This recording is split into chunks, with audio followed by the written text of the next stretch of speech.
Boa noite, meus irmãos, a paz do Senhor.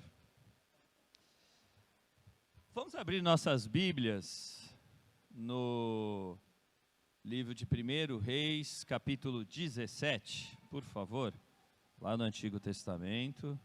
1 Reis, capítulo 17. Boa noite a você que nos assiste também pelo nosso canal do YouTube.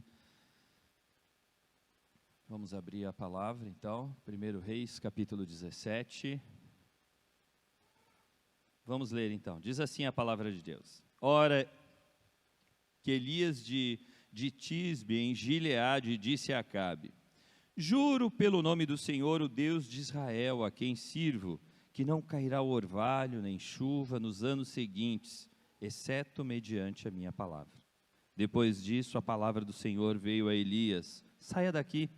Vá para o leste, esconder-se perto do riacho de Querite, a leste do Jordão. Você beberá do riacho e dei ordens aos corvos para alimentarem lá.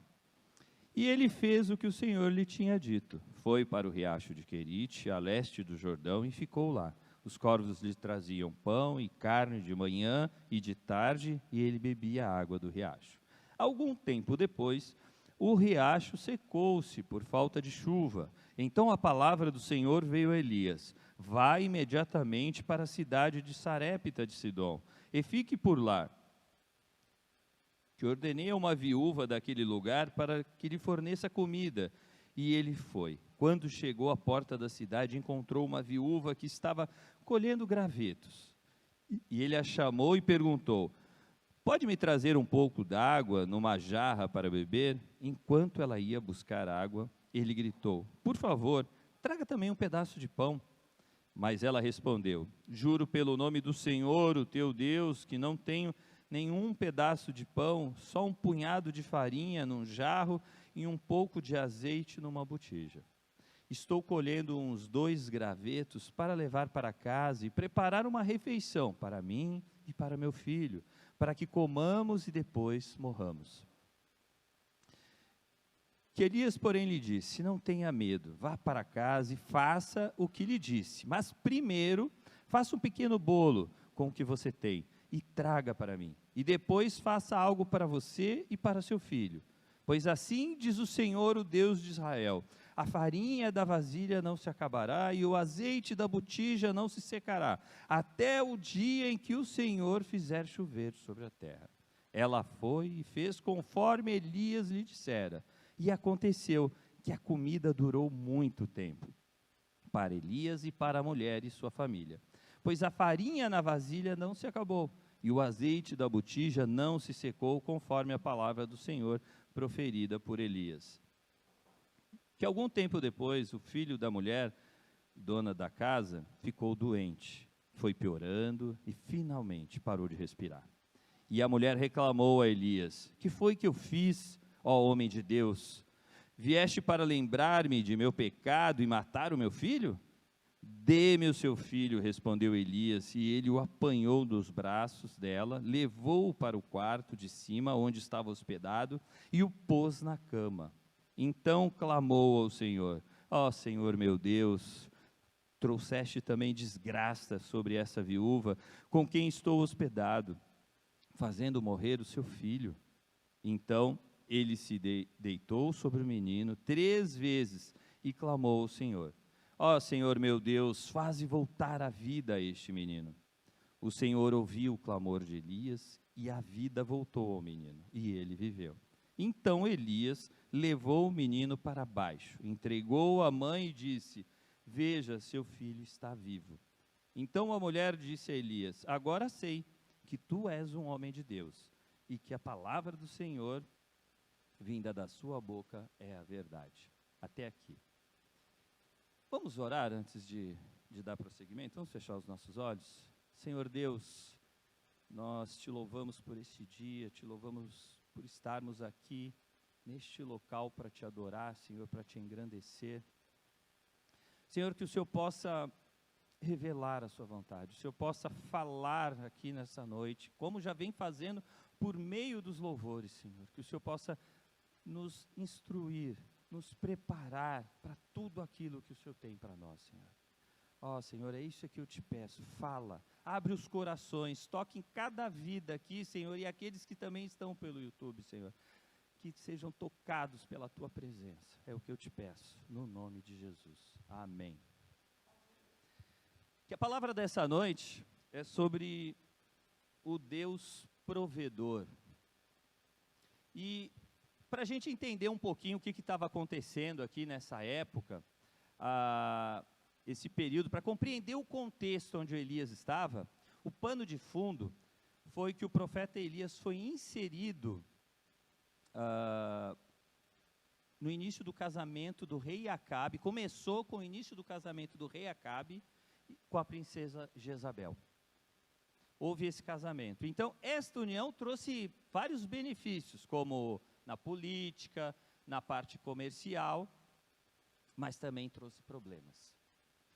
Pois Jezabel, ela convenceu ou induziu Acabe, o rei Acabe, a fazer o que era mal perante o Senhor. Como isso ocorreu, né? Acabe veio adorar a Baal, veio se prostrar diante de Baal, construiu um templo para ele, em Samaria, que era a capital do Reino do Norte, que era a capital de Israel.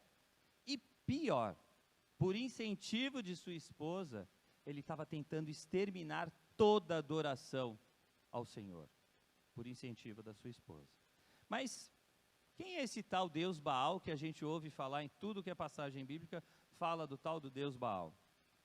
Que ele era conhecido como um Deus da fertilidade e do fogo, que era adorado como um Deus do clima, que podia dar ou impedir a produção da terra.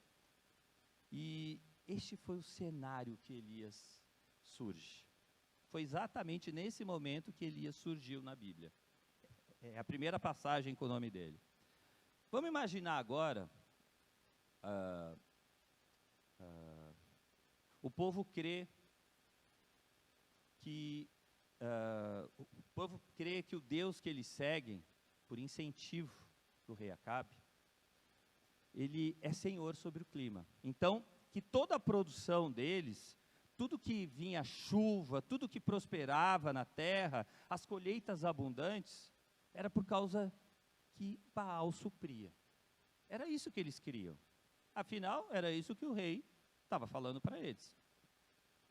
Vocês conseguem imaginar essa situação agora? As terras produzindo fruto, tudo indo bem. Do nada aparece um cidadão, um profeta, e ele diz o quê? Logo no primeiro verso desse capítulo. Diz assim: juro pelo nome do Senhor, o Deus de Israel, a quem sirvo, que não cairá orvalho nem chuva nos anos seguintes, exceto mediante a minha palavra. Elias desafiou o rei Acabe, e junto com ele o tal do deus pagão lá, Baal. Afinal, se Baal é senhor, as palavras de Elias não deveriam se cumprir, correto? Se é Baal que é o senhor, nada aconteceria, as chuvas continuariam caindo. E após Elias enfrentar o rei Acabe, Deus o conduz a uma saga. Eu vou chamar de saga aqui porque ele teve que percorrer em torno de 180 a 200 quilômetros. Só nesse capítulo. Esse capítulo aqui, passa-se um período de 3 anos aproximadamente. Só nesse capítulo. Então, ele teve que percorrer esse percurso que sai de Samaria, que é a capital de Israel, vai até o riacho de Querite. Do riacho de Querite, ele sobe até Sarepta, onde estava a viúva. E, muito provavelmente, gente, eu volto a dizer, foram de 180 a 200 quilômetros, ele fez a pé, ou montado em uma mula. Então, não foi uma viagem fácil, né? Tinha que ter muita fé para fazer algo assim, que Deus manda tu seguir. Então, a gente precisa confiar, precisa depender de Deus. Só assim nós vamos ver a provisão dele, como nós vamos ver nesses trechos aqui. O cuidado de Deus com a vida de Elias. Mesmo quando tudo parecia estar ruim, Deus cuidou dele. Vamos nos colocar no lugar de Elias aqui. Vamos imaginar o seguinte, Deus nos pede para sairmos de Samaria e andar aproximadamente, esse primeiro trecho que ele fez de Samaria até o riacho de Querite, foi em torno de 40 a 50 quilômetros que ele fez. E Deus pede para ele fazer isso. Ele vai até o riacho de Querite. E chegando lá, após um período ali no riacho, que Deus prometeu o quê? Que não faltaria alimento, nem água. Ele beberia da água do riacho. O que aconteceu? O riacho secou. Acabou a água. Afinal de contas, ele não tinha profetizado que iria ter um período de seca. E houve esse período. E ele estava no meio do furacão. E ali secou a água.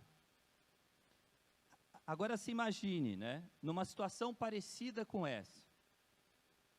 Deus te chama para um ministério aqui da igreja. Te chama para um trabalho novo, ou quem sabe mudar de cidade, ou uma mudança de casa, né, que parece ser tão simples. E você vai e faz o que ele está te mandando. Eu vou lá, eu vou mudar de casa, eu vou mudar de cidade. Mas passado um período, tudo isso acaba. Aquela provisão que você tinha garantida, acabou, porque veio o desemprego. Veio um problema grave, veio um problema de saúde, veio uma situação que você não esperava. Foi mais ou menos isso que Elias viveu. Deus falou, vai, e ele foi. E quando ele chega lá, passado um período, acaba a provisão, acaba aquilo que a gente chama de segurança. Você pode pensar assim, né? Eu fiz tudo o que Deus pediu, não fiz? Ele não pediu para eu sair daqui, para eu desafiar o rei Acabe, eu fui lá e desafiei ele. E agora ele me seca as águas. Eu não estou compreendendo nada do que está acontecendo. É isso que normalmente vem na nossa cabeça. Por que Deus está permitindo que a coisa aconteça dessa forma? Você já passou por isso? Eu já passei. De me ver numa situação e eu não sabia o que fazer, porque eu não esperava aquilo.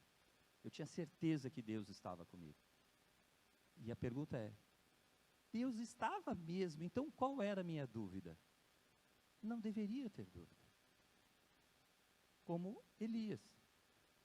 E o que vem na nossa cabeça nessa hora? Cadê Deus? Não é? Cadê o Senhor? Ou, Ele me deixou.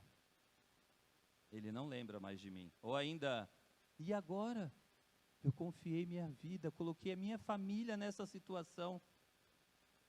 Como é que isso ocorreu? Essas são perguntas, ou são frases que a gente pode fazer e temos feito. Eu estou sendo bem suave no meu exemplo, né? Porque a gente fala coisas às vezes até piores para Deus, quando a gente está revoltado numa situação como essa.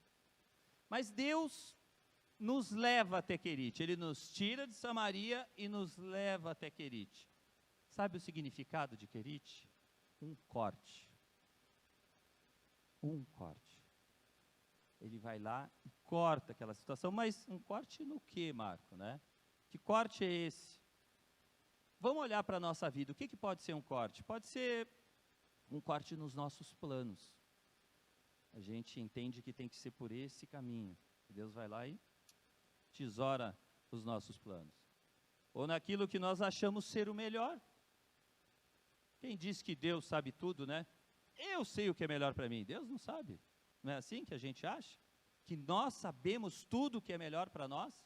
É assim que nós pensamos. Ou talvez corte em algumas ideias que nós temos, ou posturas que nós temos, e que é necessário cortar a gente. Fazer um corte, algo drástico, para que haja uma mudança. Mas quando isso ocorre, qual é a nossa reação? Nós nos revoltamos. Nós desanimamos. E muitas vezes nos sentimos impotentes, sem força para lidar com isso, sem saber o que fazer. É evidente que eu não posso dizer o que Elias sentiu, porque a Bíblia não fala o que Elias sentiu. Não dá para dizer. Mas eu sei que ele era um homem, como nós, seres humanos, limitado. Então, dentro dessas limitações, como nós temos, pode Por exemplo, a gente pode pensar em algumas limitações que nós temos. Limitações físicas, limitações de idade, intelectuais, emocionais, financeiras, limitações de tempo, entre outras coisas, limitações até na nossa saúde. Mas mesmo com as limitações, ainda assim é possível viver o que o Senhor tem te pedido. Acredite, é possível viver com todas as limitações que passaram na sua cabeça agora. A gente ainda pode viver o que Deus tem nos chamado para fazer. Assim como Elias, com todas as limitações que ele teve, ele conseguiu. Ele passou por esse processo. Alguém pode só trazer um copo? Ai, obrigado. Porque vai secando.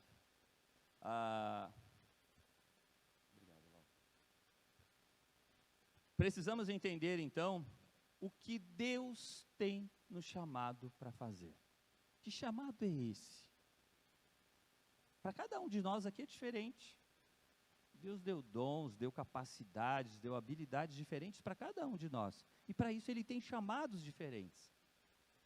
Que chamado é esse? Senão, sabe o que vai acontecer? Nós vamos viver uma vida sem sentido.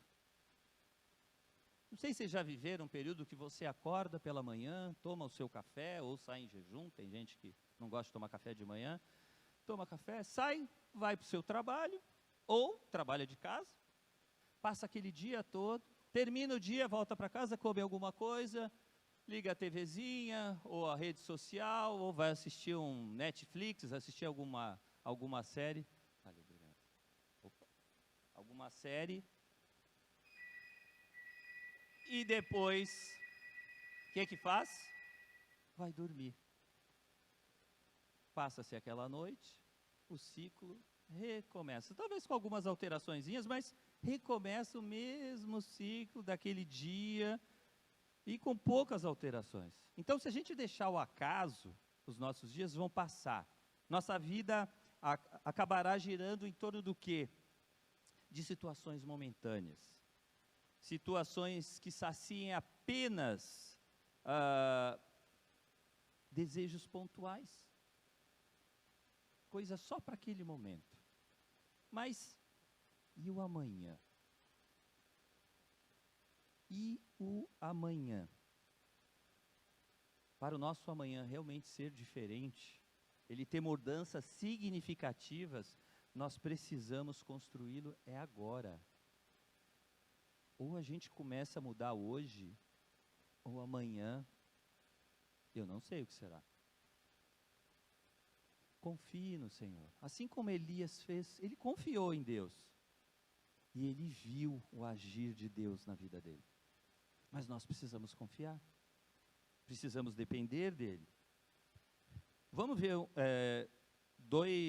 duas atitudes aqui de Elias. Primeiro com o rei Acabe, que foi no verso 1, né, que nós já lemos. Ele foi o quê? Ousado e corajoso de enfrentar o rei. Ele foi ousado. Quantos de nós aqui iríamos até Brasília, se a gente não concorda com algo que o Bolsonaro fez, colocar o dedo na cara dele assim e falar, olha, não é assim. Ou qualquer presidente. A gente não consegue nem chegar no prefeito aqui da cidade, colocar o dedo na cara dele, que já tem quantos seguranças em cima da gente. E a gente não tem essa coragem. E ele teve, ele foi ousado. Foi lá e enfrentou. O segundo foi da viúva de Serepta. Vamos ver os versos 13 e 14. Diz assim, ó. Elias, porém, lhe disse, não tenha medo, vá para casa e faça o que disse. Mas primeiro, faça um pequeno bolo com o que você tem e traga para mim. E depois faça algo para você e para seu filho. Pois assim diz o Senhor, o Deus de Israel, a farinha na vasilha não se acabará e o azeite da botija não se secará até o dia em que o Senhor fizer chover sobre a terra. É muita fé, né? Ele pede para a mulher tirar a comida da boca do filho, que ela sabia que estava para acabar, para fazer comida para ele e garantir para essa mulher que não faltaria nada em meio àquele período de seca. Foi isso que ele falou. Ele garantiu. Isso foi uma atitude de fé. Então, o que mais me parece em relação a nós é que nos falta atitude. Atitude para mudar mesmo, do que propriamente barreiras que nos impeçam, sabe? É atitude da nossa parte. Então a gente tem que parar de levantar muros. A gente tem levantado muros, a gente tem criado impedimentos que nos impedem de seguir em frente. Então está na hora de ter a atitude certa, dentro daquilo que Deus tem nos chamado. Então volta-se a pergunta, o que Deus tem te chamado para fazer? Lá no seu trabalho, ali onde você mora, o que Deus tem te chamado aqui dentro dessa igreja, o que Deus tem te chamado? Vamos ler mais 2 versos aqui, o verso 3 e 4. Nós só vamos ficar basicamente aqui nesse capítulo, tá? Verso 3 diz assim: saia daqui, vá para leste, esconda-se perto do riacho de Querite, a leste do Jordão. Verso 4. Você beberá do riacho e dei ordens aos corvos para alimentarem lá. Então, Deus manda ele sair de Samaria, eu vou repetir isso, ele sai de Samaria, vai até riacho de Querite, profetiza ali antes contra o rei Acabe, e quando ele profetiza sobre a seca, né? Ele segue as ordens de Deus, ele fez tudo o que Deus falou para ele fazer. E o mais interessante aqui é que Deus cuidou de cada detalhe e da forma mais estranha possível. Foi o que Deus fez. Você pode falar assim, mas um corvo, né? Um corvo foi lá, levou comida para ele. Ah, deve ser normal, né? Não sei aonde, né? Um animal todo dia levar manhã e tarde. Manhã levava comidinha para ele comer, provavelmente a quantia certa para ele se alimentar, e à tarde levava a mesma coisa. Mas vamos imaginar que fosse normal, né? Vamos imaginar que isso foi uma coisa natural do dia a dia, sempre tem um passarinho trazendo comida. E uma viúva pagã. Mas para nós, nos dias de hoje, você fala assim, uma viúva que não crê em Deus, tem várias. Deus pode usá-las, mas não naquele período. Tem um significado tudo isso. O corvo, gente, em geral, ele se alimenta de vários tipos de alimento, inclusive de animais mortos. E esse era o problema. Por isso eles eram considerados animais imundos para o hebreu. Então, se você for lá em Levítico, capítulo 11, não precisa abrir, mas tu pode ver depois, no capítulo 11, dos versos 13 a 19, ele vai citar alguns animais que eram imundos, eram impuros, eles não poderiam se tornar comida para um hebreu, né? E também é importante observar que no Antigo Testamento as mulheres, elas eram discriminadas, eram injustiçadas e muitas vezes tratadas como mercadoria. Elas não tinham valor. Então, é só vocês lembrarem do momento que Jesus vai lá e multiplica os pães. Quem foram contados? Foram os homens. Eles não contaram as mulheres. Foram 5.000 homens e mulheres e crianças. Não eram contados. Então, só que o pior ainda nessa situação, além dela ser mulher, olhando para a questão de um hebreu, né? Ela era viúva e tinha um filho. Essa foi a ajuda que Deus deu. Um auxílio que ninguém espera. Da forma mais estranha possível, foi a forma que Deus agiu. Mas Deus, e eu louvo a Ele por isso, Ele não segue os nossos métodos humanos. Graças a Deus por isso. Conforme é o nosso entendimento, o que a gente entende que é bom, o que a gente entende que é certo, Ele não segue isso. E Ele também não trabalha como uma linha de produção, que precisa seguir aquela ordem e trabalhar com determinado produto, para você chegar no seu objetivo final. Ele não faz assim. Deus não age dessa forma. Deus tem sua forma de agir. E tudo o que Ele faz existe um propósito.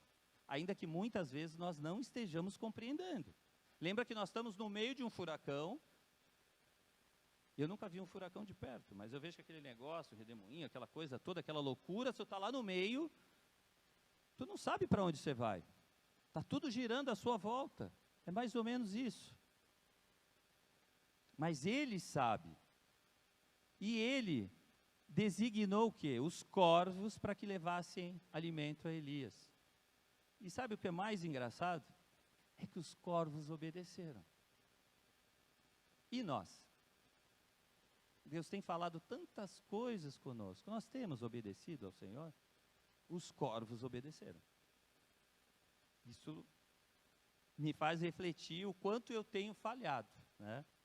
Então, a providência de Deus é real, mas a gente precisa confiar em seu agir, por nosso sustento diário. Eu já falei com várias pessoas, seja por meio do discipulado, conversa mesmo, ou um aconselhamento, e você vê em várias situações como Deus tem cuidado das pessoas. Quando a gente menos espera, que a gente já perdeu a esperança, parece assim, agora não tem mais saída. Deus vai lá e apresenta uma saída. Deus vai lá, coloca alguém no caminho daquela pessoa, traz uma solução, abre uma porta de trabalho, quando você já não enxergava mais saída. Deus tem feito isso. E Ele continua fazendo isso. Agora, um outro ponto interessante. Deus é Senhor, não é? Ele é que dá ordem para os anjos, não é isso? Por que Ele não mandou um anjo lá? Eu quero que vá um anjo de manhã, eu quero que um anjo fique na ponta do riacho, o outro na outra ponta guardando Elias. E eu quero que um vai lá levar comida para ele. Ele não fez isso. Ele não pediu, não deu ordens para nenhum anjo fazer isso. Ele também poderia ter feito o que ele fez no deserto. Todos os dias eles ganhavam o maná, descia do céu, ele tinha comida certinha para aquele dia. Ele não fez isso também. Deus poderia ter feito isso. Mas ele preferiu mostrar que pode realizar seus propósitos até mesmo com as criaturas mais desprezíveis. Com tamanha eficiência, como se fossem as mais poderosas. É isso que ele está nos mostrando aqui. Ele é Senhor. Não queira limitar o poder de Deus na sua vida, na sua história. Ele é Deus. Vamos ver agora os versos 9 e 14. Olha o que diz. Verso 9. Cadê você? Aqui. Vai imediatamente para a cidade de Sarepta, de Sidom, e fique por lá, que ordenei uma viúva daquele lugar que lhe forneça comida. E o verso 14, que diz aqui: pois assim diz o Senhor, o Deus de Israel, a farinha da vasilha não se acabará e o azeite da botija não se secará, até o dia em que o Senhor fizer chover sobre a terra. Esses dois versos mostram que a pessoa escolhida por Deus para acolher Elias em Sarepta não era uma pessoa rica ou uma pessoa influente que talvez tivesse recursos para atender, para na hora já ajudá-lo. Foi uma viúva pobre, uma viúva necessitada, e que por muito pouco, numa situação dela, como ocorria naquela época, uma viúva que não tivesse como alimentar seu filho, ela vendia o filho como escravo, para que ela se mantivesse viva, e o filho também, como escravo, recebesse alimento, e então se mantivesse vivo. Então, por pouco, isso não ocorreu. Foi essa pessoa que Deus escolheu para ajudar Elias. Foi essa. Agora, quem supriu a necessidade naquele momento? Quem é que estava ali ajudando? Foi a viúva em sua pobreza? Ou foi Deus por meio da pobreza da viúva? Quem supriu? Foi a viúva? Não. Os méritos são dele e não da viúva. Ela foi obediente. A hora que Elias falou, vai lá e busca, e faz o bolo e traz, ela obedeceu. É mais um exemplo de obediência aqui, sabendo do risco que ela teria de ficar sem o alimento. Mas ela obedeceu. Mas aqui quem fez foi Deus, porque foi Deus que multiplicou em meio ao nada. O pouco que ela tinha, Deus multiplicou naquele período de seca e não faltou nada. Vamos olhar também o verso 22. Olha o que diz o verso 22. O Senhor ouviu o clamor de Elias e a vida voltou ao menino, e ele viveu. Aqui, a gente pode notar duas coisas muito importantes. Primeira coisa, Elias clamou ao Senhor. Quem que tem que clamar a Deus? Somos nós, essa é a nossa parte. Isso é o possível, gente. Atitude, obediência, isso são coisas que nós temos que fazer. A gente não pode esperar que Deus faça tudo por nós. A nossa parte, nós devemos fazer. E olha a segunda parte, né? Deus ouviu a oração dele. E melhor, ele fez o milagre. Quem aqui já fez milagre? Ninguém. E ainda que Deus faça o milagre usando a nossa vida, o milagre não é nosso, porque o poder não é nosso. O poder é dele. Então, essa é a parte de Deus, é o impossível. A gente tem que entender isso, às vezes parece meio sem saída, mas é Ele. Essas situações sem saída, essas situações impossíveis, a gente tem que clamar a Ele. E Ele vai cuidar disso. É Ele que vai abrir a porta de trabalho. Por mais que você seja conhecido, tem tanta gente que conhece um monte de gente e está desempregado. Porque é Deus que vai tocar os corações para que hajam mudanças, para que nós sejamos abençoados, é Deus. E se eu me recordo bem, essa foi a primeira pessoa ressuscitada que a Bíblia relata. Então, nós precisamos constantemente lembrar que o Senhor Deus é soberano, é Ele que tem todo o poder. Ele é o nosso Deus provedor. Agora, a gente canta, né? Louva a Deus. Agora há pouco a gente estava louvando aqui. E a gente vai lá, fala que Deus é grande, a gente bate palmas, a gente levanta a mão. A gente faz tudo. É tão legal isso no louvor. Na nossa oração, Senhor, o poder é teu, o Senhor é o Deus do céu e da terra, não é assim? A gente faz. Aí, o riacho seca. Aí o que a gente faz? A gente continua falando que Ele é Senhor? Ou começamos a achar que Ele está demorando muito? E a gente começa a olhar e fala assim, Deus não vai fazer nada. Aí o que a gente faz? Na nossa ansiedade, vai lá e quer fazer do nosso jeito. A gente vai lá e mete a mão onde não devia. A gente vai lá e começa a tratar de situações que nós não entendemos e que nós não sabemos como será daqui a um segundo. E nós queremos fazer do nosso jeito.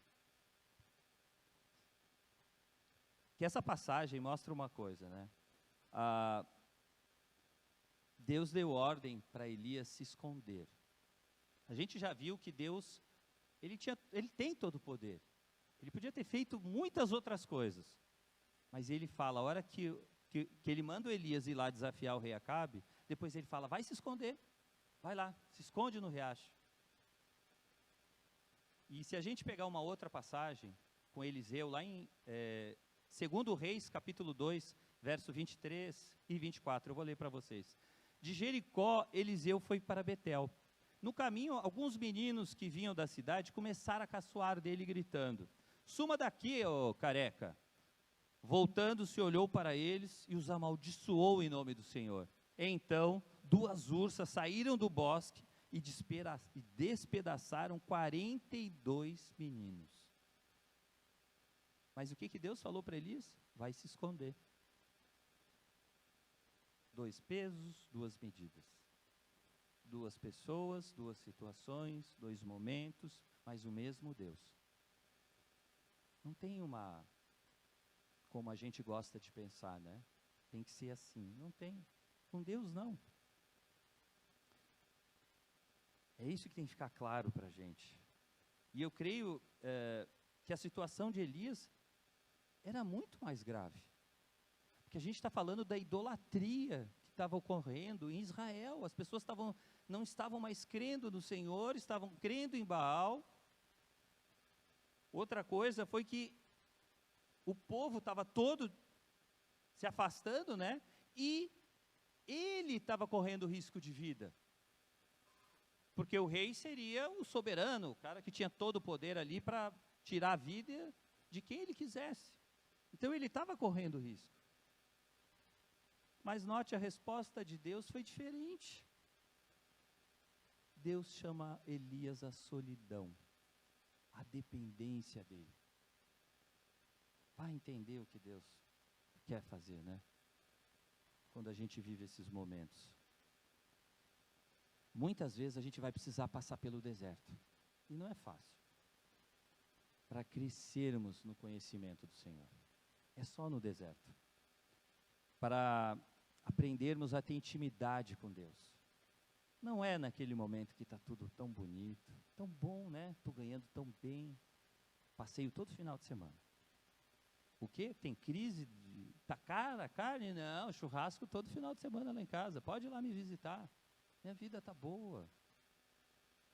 Quantos lembram de Deus? As pessoas nem vêm na igreja quando estão bem. Deus já me abençoou. Para quê? Será que estão orando, lendo a Bíblia? Aqui eu não estou fazendo um julgamento, eu só estou apresentando quantas vezes nós fazemos isso. Então é no deserto que a gente vai buscar Ele. Infelizmente é.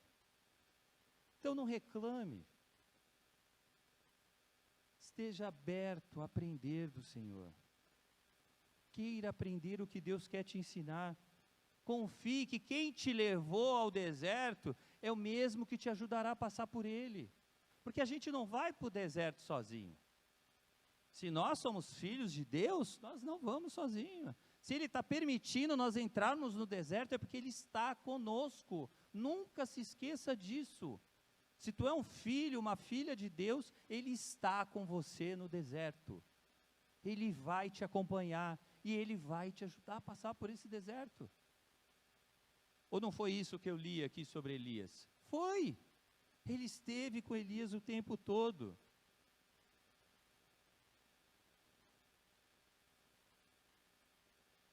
Às vezes a gente está aí, né? Eu quero viver a vontade de Deus. Então, estou orando, estou buscando, estou lutando contra aqueles pecados de estimação, sabe? Estou resistindo, estou sendo forte.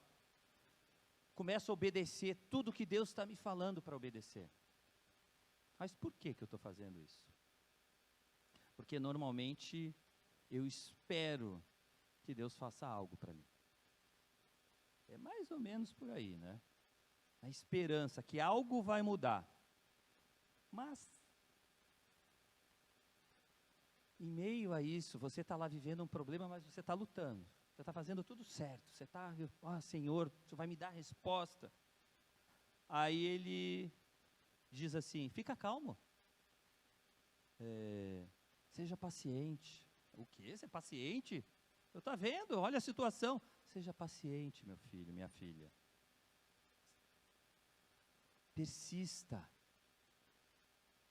E Deus começa a falar isso para a gente. Aguarde em mim. Eu estou com você. Só que você está no meio do deserto. Você está com aquele cantil já quase vazio.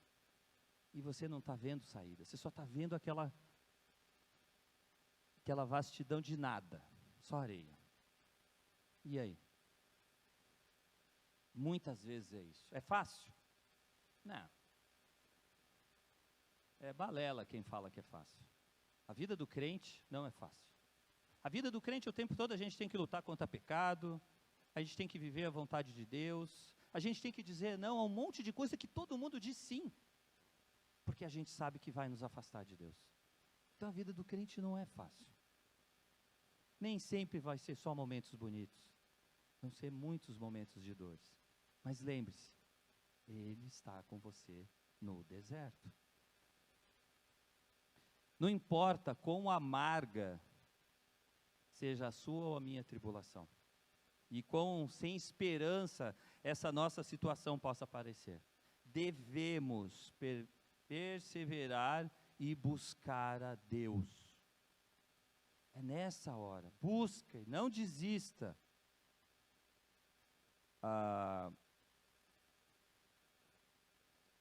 Tenta pensar, vê se você consegue contar, quantas vezes você quis dizer para Deus o que Ele deveria fazer. E eu não sei contar quantas vezes eu tentei falar para Deus. Eu já perdi a conta. Deus, é melhor por aqui. Olha só, eu penso que, não é assim que a gente faz? A gente quer dizer para Deus qual o melhor caminho. Quem é que sabe o dia de amanhã? Eu? Você? Não. A gente não sabe nada. Eu não sei se a hora que eu descer aqui eu não caio e morro. Não sei. Como é que eu quero dizer a Deus o que Ele deve fazer se Ele tem todo o poder? Então não queira limitar o poder de Deus. É dele o poder. Lembra que a nossa visão é limitada sim. Nós não conhecemos e nem temos poder sobre o futuro. Por isso a gente tem que confiar nele.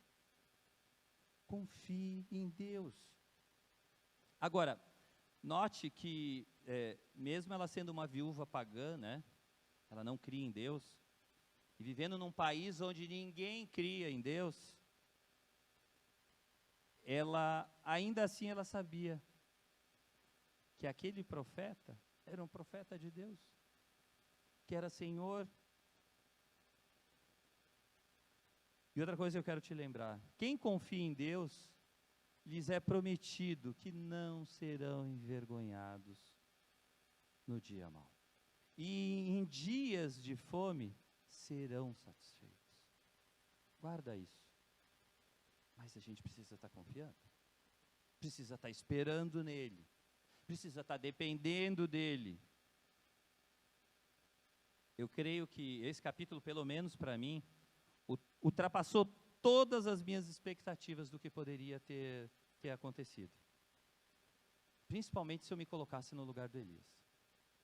Eu acho que eu tinha feito tudo errado. Eu não sei você, mas eu acho que eu teria feito tudo errado. Mas ele, quando a gente lê aqui Elias, ele parece que lidou tão bem com a situação, que ele confiou em Deus. Muito provavelmente, o propósito do autor era mostrar que Deus tem todo o poder. E que não existe nada nem ninguém que possa impedir o seu agir. Agora, se coloca no lugar de Elias. Diante dessa situação que foi contada aqui no capítulo 17. Qual seria o desfecho dessa história? Como você estaria? Será que tu teria desafiado o rei Acabe? Será que tu andaria 200 quilômetros? Não tinha carro, né? Não tinha moto, bicicleta, triciclo, não tinha nada. A pé ou de mula? Ou você já teria desistido? Diante de um baita desafio que ele teve. Porque foi um baita desafio dele. A partir dessa reflexão que você vai fazer, e respostas que você terá para essa pergunta, dê novos passos de fé. E permaneça em sua caminhada com Deus. Confiando nele. Eu sempre acho, né, que as pessoas que eu discipulo, eu aconselho, que elas não gostam muito de algumas coisas que eu falo, né? Porque elas fazem uma cara meio estranha. Seguinte, pensa num avião, 2 asas, né? E aí, você está lá no ar, voando, e uma das asas cai. O que vai acontecer com esse avião? Ele vai cair. Imagine uma outra situação. O avião está na pista para levantar voo e não tem uma das asas. Você acha que ele vai levantar voo? Ele não vai levantar voo. Essa é a nossa situação. Se nós estivermos só orando ou só lendo a Bíblia, algo vai faltar e nós não vamos ter a intimidade que precisamos ter com Deus.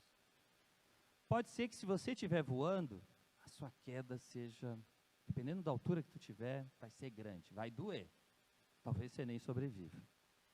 E se tu estiver na pista, eu já vou te adiantar, tu não vai levantar voo. Aqueles planos que você está achando que vão acontecer, não vão acontecer. Ou tu coloca Deus no negócio, ou tu não vai levantar voo. E para colocar Deus no negócio, a gente faz orando e lendo a palavra dele. É assim que nós vamos ter intimidade com o Senhor. Então, mesmo que tenhamos fé, sejamos obedientes ao Senhor, ainda assim teremos aflições. E a morte pode bater à nossa porta. De manhã eu falei, né? Esse período da pandemia, a gente viu tanta gente morrer, né? E muitos eram cristãos. E muitas pessoas, muito provavelmente com muita fé, e morreram. Porque a morte bateu a porta delas. Mas eles eram crentes. Crente também morre. Crente também adoece. Crente também passa momentos difíceis, sim. E Deus com eles. Ou com nós, né? E Deus com nós, em meio a esses momentos. Vamos aprender com Elias. Depois de tudo que ele passou, olha que interessante, né? Depois que tudo que Elias passou, ele teve vários motivos para não crer que daria certo essa história com Deus. A distância, né, que ele teve que percorrer, a questão do alimento, que ele teve que depender de um passarinho levar para ele, né, um corvo. Mas o pior ainda estava por vir. Diante de tudo isso, o pior estava por vir. Que foi o quê? O filho da viúva morrer. Sabe quando a gente acha que está saindo do problema?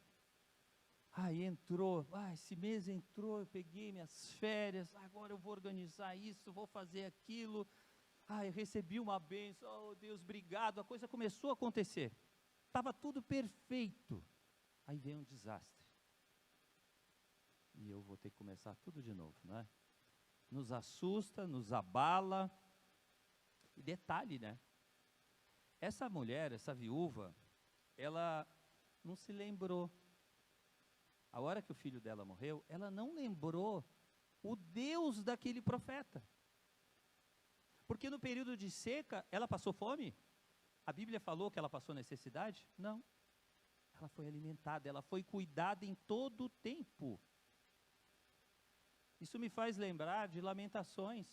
Trazei à memória o que pode lhe dar esperança. Então, quando estiver no momento difícil, não joga a toalha. Lembra o que Deus já fez. Quem é Deus na sua vida? O que Deus mudou na sua história? Quantos livramentos Ele te deu?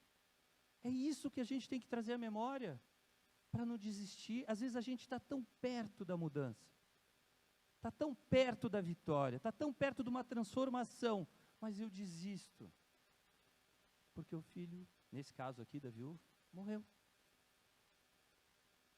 Mas, né, note o que ela fala. Olha o verso 19, que ela vai dizer assim,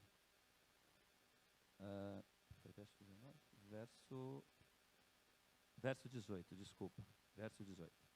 E a mulher reclamou a Elias, é o início do verso.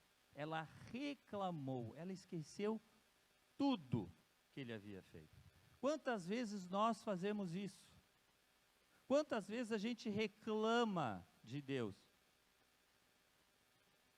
Daquela promoção que não saiu, daquela vaga que você tinha todos os requisitos, era você.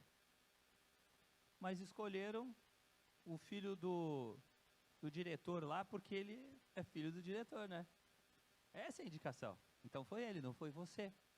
E ele não sabe nada, mas quem foi escolhido foi ele, não você. Isso é horrível.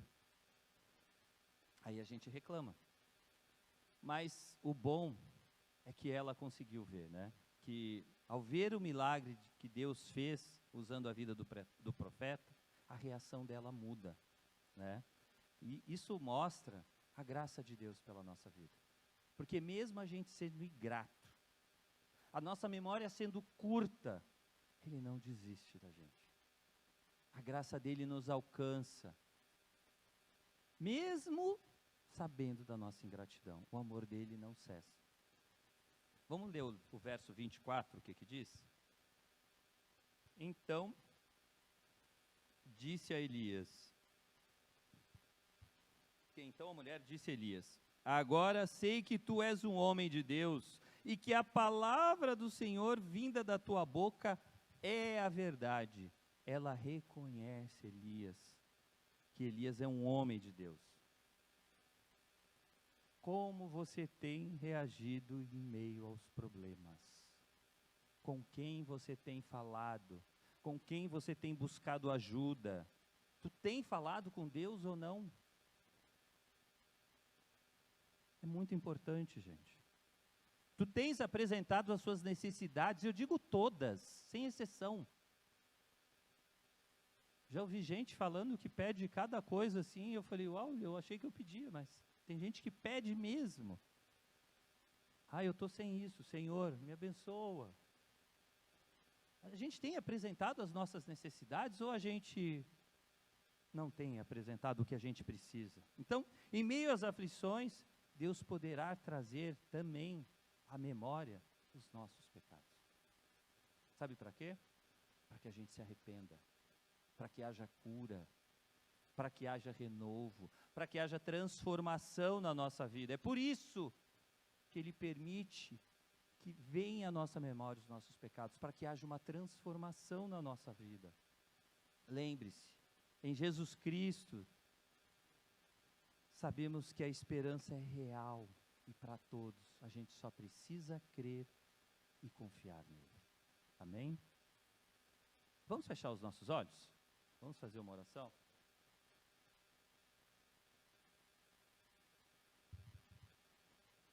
Senhor Deus, nós queremos te agradecer por esse tempo, que eu quero te agradecer pela tua palavra, por esse exemplo de Elias, Senhor, que nos traz vários ensinamentos, vários, Senhor. E nos mostra que mesmo que não enxerguemos nada à nossa frente, devemos confiar e esperar em Ti, Senhor. Devemos depositar tudo o que temos, o que somos diante de Ti e confiar na Sua provisão. Ter a certeza que o Senhor é o Deus provedor, o Deus que pode trazer a mudança, é o Deus que pode trazer a vitória nas nossas vidas, é o que vai trazer a resposta que tanto clamamos. Nos ajuda a passar por esse deserto, nos ajuda a enxergar o Senhor em meio ao deserto, a ver a Sua mão, o Seu cuidado sobre as nossas vidas. Nos faz nos lembrar, Senhor, de quem Tu és. Não nos deixe nesse silêncio que muitas vezes nos assusta, nos faz pecar contra Ti, Senhor. Trabalhe em nós, Senhor, que o Teu Espírito que habita em nós transforme isso e nos faça a cada novo dia aprender que sentido é, o que o Senhor deseja, como o Senhor quer que eu viva aquele dia, aonde o Senhor quer me usar e como o Senhor quer me usar. Que cada um de nós possamos perguntar a Ti todas as manhãs para entender a Sua vontade. Ajuda-nos então, Senhor, guia-nos para que realmente, por onde passarmos, nós sejamos como Elias, pessoas de fé, de ousadia, de coragem para proclamar o Teu Evangelho, pessoas que os dons que o Senhor tem nos dado, as capacidades que o Senhor tem nos dado, realmente seja para abençoar vidas, realmente seja para ajudar essa sociedade a sair da situação que está, Senhor. Que realmente seja para que a Sua glória seja vista onde nós estivermos, Deus. Que não sejamos nós, assim como não foi Elias, mas foi o Senhor. Foi o Senhor. Que as pessoas possam ver, assim como essa viúva viu,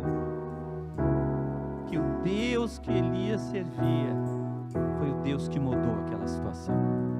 Que as pessoas à nossa volta possam ver isso, Senhor, e o seu nome possa ser glorificado. É o que eu te peço, Deus, no nome de Jesus.